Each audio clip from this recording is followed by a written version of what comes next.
Okay, this lecture is on gender, race, and the Great Depression. So the way this history of the Great Depression is usually told in mainstream U.S. history classes, i.e. not women's history, usually focuses on three themes. One, hardship. It was a great economic crisis that caused untold hardship for everyone, and that's certainly true. Two, Roosevelt, Franklin Delano Roosevelt, the president, and the New Deal, right? So once Roosevelt became president in 1932, his New Deal policies to provide aid and put people to work helped to alleviate poverty for everyone. And three, some historians might focus on labor and radicalism, since this is the birth of the modern labor movement and the high point of the influence of the Communist Party. This history is more often than not told from the perspective of white men who helped to found the nation's mass industrial unions in the auto and steel industries. So as you can see, mainstream historical accounts of the Great Depression often don't center women's experiences and women's activism, nor do we see people of color here. So I'm going to argue a couple of things. That women's history in the Great Depression is absolutely necessary to really understand the period fully for a couple of reasons. First, women bore the burden of the Great Depression in ways that were unique compared to men. Two, the New Deal policies of the Great Depression helped women in many ways, but they also institutionalized gender and race-based discrimination. And lastly, three, women of color were particularly active in labor and radical movements in the 1930s. So for part of this lecture, I'll focus in particular on Mexican and Mexican American women's activism. So let's look for a second at the larger context, which helps to explain the Great Depression. So you might know, right, there's a stunning stock market crash in 1929 that helps to precipitate the Great Depression. And on the eve of the Great Depression in 1929, there was an immensely unequal distribution of the country's wealth. For instance, in 1929, 40% of the population received only 12.5% of the aggregate family income, while the top 5% of the population received 30%. So there's a lot of wealth inequality. So this means that once the economy was sent into a tailspin, once the Great Depression starts, the great majority of people didn't have the money to spend to help revive the economy. And thus the Great Depression became self-perpetuating and would last the entire decade of the 1930s. And it was a very devastating depression. Most people lost jobs in huge numbers. The unemployment rate was about 25%. And more people became homeless and went hungry as poverty became widespread. So class and race powerfully determined women's experiences of the Great Depression. While elite and middle-class families experienced downward mobility and emotional and material hardships, the nation's working class and farm families suffered the most from the economic crisis.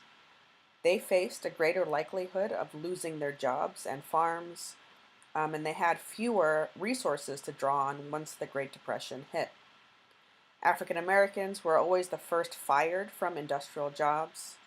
Mexican and Asian American farmers and workers in the West and Southwest experienced disproportionately high rates of unemployment and low wages. They experienced discrimination from relief agencies set up to provide relief payments to the unemployed. For Mexican American women and their families during the Great Depression, life was extremely difficult. Nativism or anti-immigrant sentiment had been growing in the 1920s, triggering the growth of the Ku Klux Klan, the KKK, which was increasingly focusing its rage at a range of racialized groups. So in addition to African Americans, Jews, Asian Americans, Latinos, and immigrants from Southern and Eastern Europe. So as people increasingly racialized as brown, and because most Mexicans and Mexican Americans were Catholics, nativists or anti-immigrant activists increasingly targeted Mexicans. As you can imagine, the collapse of the economy in the 1930s only increased racial tensions as white people demanded access to jobs held by Mexicans and Mexican Americans and other people of color. So whereas Mexicans were permitted to immigrate during the 19-teens and 1920s, in the 1930s you see mass deportations or what's called Mexican repatriation. During the Great Depression, between 500,000 to 2 million Mexican immigrants were either forcefully deported, coerced, or chose to leave to go back to the U.S., to leave the U.S. and go to Mexico. Many coerced or deported were actually U.S. citizens. So during the Great Depression, there were raids on Mexican American neighborhoods in Los Angeles and elsewhere. And some were given free tickets to go to Mexico and told that they could return to the United States later. But many who left the country to go to Mexico were given a stamp on their passport by the Department of Charities or the County Welfare Department, which actually made it impossible for them to return because they relied on charity. So essentially the U.S. used the liable to become a public charge clause of the Immigration Act of 1917 to prevent many Mexicans from returning.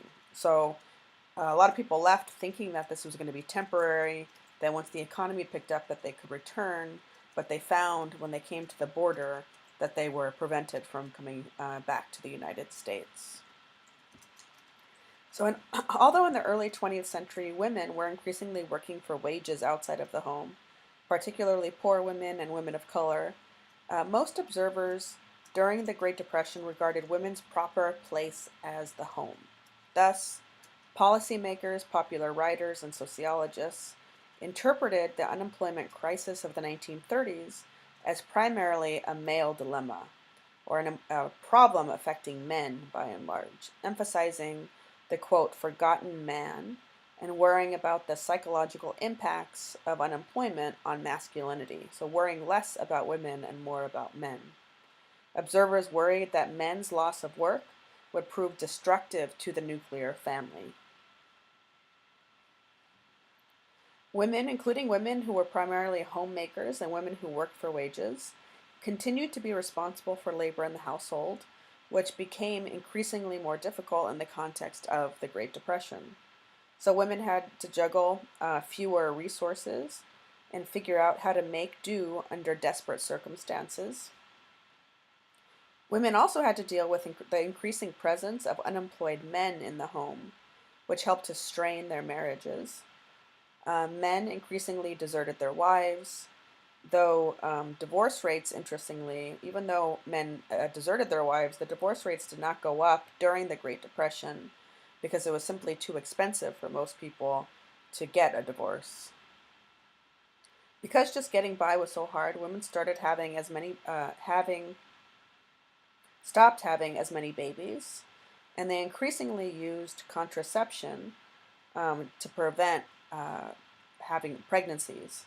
So in the 1920s, contraception had actually been increasingly more common in middle class and elite families. But in the 1930s, you see working class and poor families start to use contraception more. And part of this is because of this Supreme Court decision.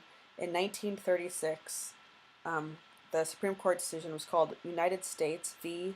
One Package of Japanese Pessaries.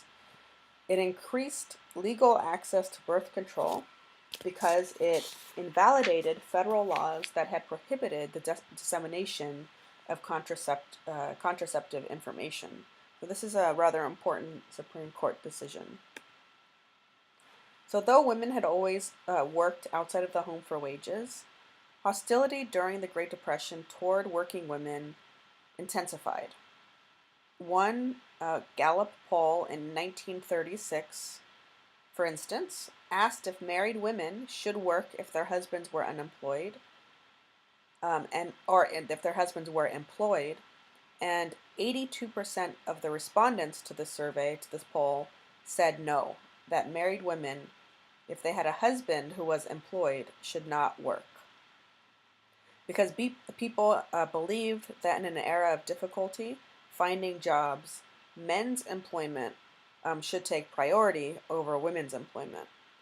Thus, federal policies to alleviate poverty during the Great Depression largely targeted men. And state and local governments echoed this trend, as did many private companies. So the priority, right, was men's relief for men and employment for men. But despite this discrimination, out of sheer necessity, out of desperation, more women looked for jobs outside of the home. Women's workforce participation actually grew modestly during the Great Depression from 25% in 1930 to 27% in 1940. So in contrast to white women, black women actually lost jobs during the 1930s. For instance, black women lost jobs in farm labor, one of their biggest areas of employment, as sharecroppers and farm workers were thrown out of work in the South. Also, the availability of domestic work shrank as white families increasingly lost the ability to afford to hire black women to perform cleaning, cooking, and the caretaking in their houses. And where women of color could find work, they were, of course, paid less than white women doing the same work. For instance, the average wage per week of white women in Texas factories was $7.45. So weekly wage was $7.45. Well, Mexican women took home $5.40, and black women took home only $3.75. So with the election of Franklin Delano Roosevelt to the presidency in 1932, the federal government began to truly intervene in the economy to help people survive the devastating consequences of the Great Depression. Franklin Roosevelt's wife, Eleanor Roosevelt, who had a long-standing commitment to social reform, helped to promote the New Deal programs of the Roosevelt administration as she traveled the nation giving speeches and talking with people. So though she was particularly concerned about the hardships experienced by women and children, most New Deal programs actually slighted or discriminated against women. For instance, take the National Industrial Recovery Act. This was passed in 1933. It was legislation that was meant to stimulate economic recovery by establishing codes and setting wages, hours, and prices for the country's major economic sectors. But 25% of the codes explicitly permitted differential wages between men and women, anywhere from 5 to 25 cents per hour. And farm and domestic workers simply weren't covered at all. But one aspect of the National Industrial Recovery Act, Section 7A, did help women. It contained provisions legitimizing unions, and therefore it helped to spark hundreds of union organizing drives. And though the main unions, the American Federation of Labor and the Congress of Industrial Organizations, had priorities that involved organizing men primarily in mass production, so steel, rubber, automaking, electrical manufacturing, and so on. Women also organized. For instance, the International Ladies Garment Workers Union increased its size by 500% between 1933 and 1934. So the International Ladies Garment Workers Union, as you know, is the same union that was organizing garment workers in the early 20th century. But soon, another law replaced this law, the Wagner Act, replaced Section 7A of the National Industrial Recovery Act in 1935. And it had much stronger enforcement mechanisms than the previous law, establishing a national board to oversee union elections. And it galvanized unionization campaigns and contributed to the successes of the newly established union, the Congress of Industrial Organizations. So women, both white women and women of color, benefited enormously from the first national legislation overseeing unionization. In 1924, there were 200,000 women who belonged to unions, but by 1938, the figure was up to 800,000. However, once again, the Wagner Act, or the National, also known as the National Labor Relations Act, but you can just remember it as the Wagner Act, contained overtly discriminatory elements. It excluded farm workers and domestic workers. And of course, who were farm workers and domestic workers? They were women of color and people of color generally, who were disproportionately represented in farm labor and in domestic labor. So one case study I think you can look more closely at that I'm not going to go over here for the sake of time is the Flint sit-down strike in 1937. Women played a really crucial role in this sit-down strike. It was at the auto factories in Flint, Michigan, when men sat down at their machines and demanded better working conditions and unions. Their wives and women workers organized something called the Women's Emergency Brigade, and they fulfilled the traditional female role of providing food for the men, but they did much more than that, right? They also organized women to demonstrate in the streets in support of the strike and so on. And I'm going to put a documentary called With Babies and Banners. It's about a 50-minute long documentary online that you can watch, and you can get extra credit for watching it if you write up 2 pages, all about women's participation in the Flint sit-down strike. So another case study that you know something about already, if you did the Vicky Ruiz reading, is about this union called UCAPAWA, which organized Mexican-American women in California. So Mexican workers, women and men, actively defended and promoted their rights on the job despite discriminatory labor legislation that didn't represent them. So in California, for instance, you have of course, a lot of Mexican and Mexican-American workers who are working as farm workers.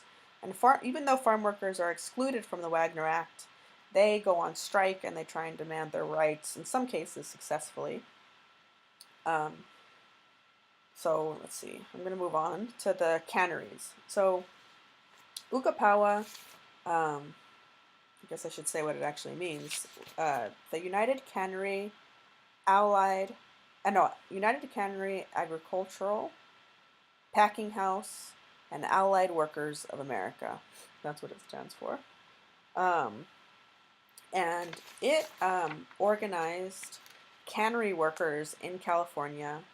And the people who worked in the canneries tended to be, there were a lot of Mexican-American women in particular who worked doing the work of canning, so working in these canneries in California and elsewhere. So the Wagner Act actually did extend union rights or collective bargaining rights to cannery workers and to packing house workers. So there are many successes in the cannery industries and unionizing the canneries and packing houses in the 1930s. And there are 2 women in particular, 2 Latina women in particular, that you should remember. Luisa Moreno and Emma Tenayuca stand out in this history for their leadership in women's activism.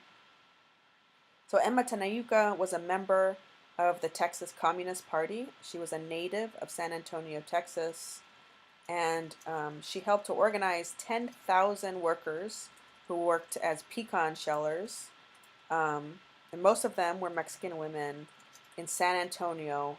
So she helped organize the strike of 10,000 Mexican women in San Antonio, Texas. Emma Tenayuca is a central figure in this history. There's also Luisa Moreno, who she also helped out with this strike in San Antonio. She was 32 years old when she was sent to San Antonio to help with the strike. And ultimately, this strike, when it ended, the workers and employers agreed to a settlement. So they had got recognition of their union, UCAPAWA, and an increase in their wages. I'm not going to go into this so that I could go more quickly. You know about this from your reading, so make sure to know about UCAPAWA's role organizing canneries in California, because many of the organizing successes would be in California, even though UCAPAWA was also organizing in Texas as well.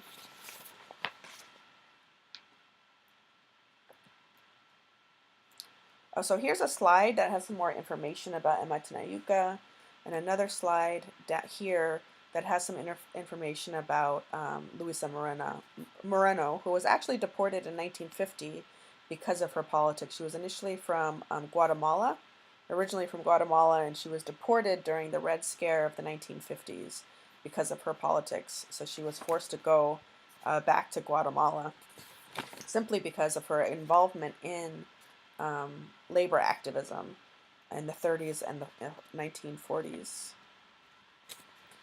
So I want to finish up by talking about gender discrimination in the New Deal policies. So a variety of programs constituting the New Deal were set up to provide relief by putting people to work, right? Doing things like building national infrastructure, protecting the national parks, and working in the arts. So programs included these programs that are listed on the slide, like the Federal Emergency Relief Administration and various programs for the arts as well. And the programs for the arts, they ended up, they put artists to work, and many of these artists created painted murals, right, that are still in existence today. And if you've gone to the Coit Tower in San Francisco, you'll see, this is, which is pictured here, you'll see some of these murals that are from the 1930s. And a lot of these murals sort of are leftist in their orientation, and they celebrate the working class or working people, but largely working people are depicted as men, right? So you can see here, it's a steel worker. This is from a panel from the mural at the Coit Tower. Here's a bunch of men who are reading leftist and labor newspapers. There is one section, though, again here, industries in California. You can see it's mainly men doing this work. But one panel does represent women cannery workers, right? So canneries were sort of very gendered, and women, like they did in the garment industry, right, worked in canneries as well. Canning food, right? Canning fruit and vegetables. And a lot of the most celebrated artists of the Great Depression were men. But, of course, there's also Dorothea Lange, who was one of the few female artists who were funded by the New Deal. And this is perhaps her most famous photograph, which was called Migrant Mother. She captured images of farm families fleeing drought-ravaged Great Plains during the Great Depression.